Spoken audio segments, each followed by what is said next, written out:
Welcome to my YouTube channel tech Hadi guys. देख सकते हैं एक स्टेशनरी पंप होता है और एक होता है हमारा बूम पंप।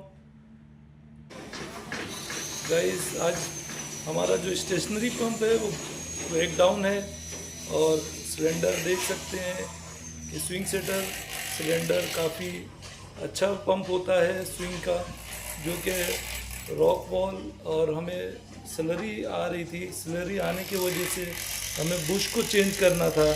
तो गाइस देख सकते हैं कि हमने पंप को पूरी तरीके से खोल दिया है। जो जो पाने लगते हैं आप भी आसानी से पंप को खोल सकते हो, पंप को साफ़ कर सकते हो। ये स्टेशनरी पंप जो होते हैं तो इसको साफ़ करने में कोई दिक्कत नहीं है। जाके डिजिटल पंप जो कि हमारा क्विक मास्टर का हो गया तो उसमें थोड़ी सी दिक्कतें आती है। गाइस चैनल पर नए हैं तो सब्सक्राइब कीजिए, बेल आइकन को पीछे प्रेशर रिंग बैठता है। ये रॉक वाल के ऊपर एक सॉफ्ट बिठाया हुआ है जो रॉक वाल को ड्राइव देता है और रॉक वाल हमारा प्लंजर सिलेंडर का से वो कनेक्ट होता है। ये देखिए सीलिंग कवर, यहाँ पे 2 ओरिंग हम लोग बिठाया है। ये 2 ओरिंग, एक एक्स रिंग है, एक ओरिंग है। इसका जो डाया है वो 95 का है, 95x70 का है। इसका क्या है, ये काम करता है कि हमारा जो स्लरी को बूस्ट के अंदर ना नहीं जाने के लिए ये काम करता है। मतलब स्लरी अंदर नहीं जाना। कोई भी चीज़ में हमारा कंक्रीट का स्लरी जाता है तो कोई भी चीज़ को तुरंत ख़राब करता है। देखिए इसको हम ऐसा बिठाते हैं, ठीक है, यहाँ पे बिठाना है, ये यहाँ तक आ जाएगा सॉफ्ट का, ठीक है। तो ये साइड में देखिए, ये साइड में भी एक फ्रंट साइड का जो बूस है, बेरिंग बूसिंग है, इसका जो डाया है 70 mm इंटू 70 का है ये बूस। अभी देखिए हम रॉक वाल को लगा चुके हैं ऑलरेडी। ये रॉक वाल आसान से लगा सकते हैं आप। देखिए मैं बोल रहा था रॉक वाल प्लंजर सिलेंडर के साथ अटैचड है। ये कटिंग रिंग है और उसका पीछे प्रेशर रिंग है। प्रेशर रिंग लगाते टाइम और कटिंग रिंग लगाते टाइम आपको बहुत ध्यान देना पड़ेगा। यहाँ पे देखिए हम बेरिंग बूस को अभी लगा चुके हैं फ्रंट साइड में। इसके बाद मैं आपको दिखाता हूँ कि जो प्लंजर सिलेंडर का बैक साइड का भी आपको दिखाता हूँ। ये जो हमारा जो मेन सॉफ्ट गया है वो एक 24 mm का बोल्ट में वो लॉक हुआ है। देखिए यहाँ पे मैं दिखा रहा हूँ, ये 24 mm में ये लॉक हुआ है। इसको आपको लॉक करना और फ्रंट साइड में रोकवा लगाने के बाद आप उसका किडिन सील को लगा सकते हैं, जो काला कलर का दिखा रहा है। किडिन सील लगाने के बाद उसका ऊपर थोड़ा ये जो बॉडी में थोड़ा ग्रीस लगा दीजिए और आगे थोड़ा कपड़ा क्लॉथ बांधिए, क्योंकि हम जब ये हाउसिंग कवर को उठाएंगे तो उसका ऊपर चोट आ जाएगा थ्रेड के ऊपर, तो डैमेज हो जाएगा। इसके लिए आप सही तरीके से उठाइए, उठा के आराम से लगाए। देखिए हम उसका उठा चुके हैं ऑलरेडी। उठाने का तरीका है, आप एक काम कीजिए, दोनों साइड में एक लंबा वाला बोल्ट डालो 400 mm 300 mm का, तो आराम से बिठा सकते हैं। देखिए हमारा रॉक वाल भी बैठ चुका है और कटिंग रिंग भी बैठ चुका है। मैं पूरा वीडियो आपको दिखा नहीं पाया क्योंकि मैं भी उधर थोड़ा काम कर रहा था। और देखिए हम ये एजिटेटर का सॉफ्ट भी चेंज कर लिया और उसको नया बूस्ट भी डाल दिया हुआ है और सिलिकॉन भी चेंज हुआ है।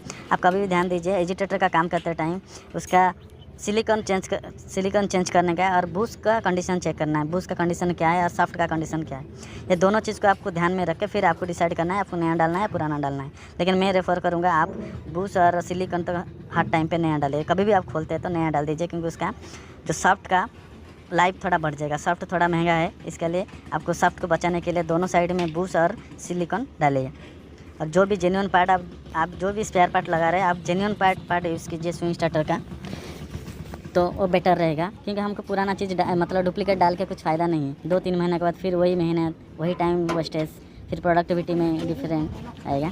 तो उससे अच्छा आप जेन्युइन पार्ट यूज़ कीजिए। अभी मैं कंक्रीट पंप को चालू किया हूँ। चालू करने के बाद उसका एसवाल का मूवमेंट चेक कर रहा हूँ। ये जो एसवाल का मूवमेंट है पर मिनट में आपको आइडल में अभी हम लोग अभी रेस कर रहे हैं तो लोड कुछ नहीं, उसमें आइडल है तो ये कम से कम 20 से 24 तक देना चाहिए स्टोर।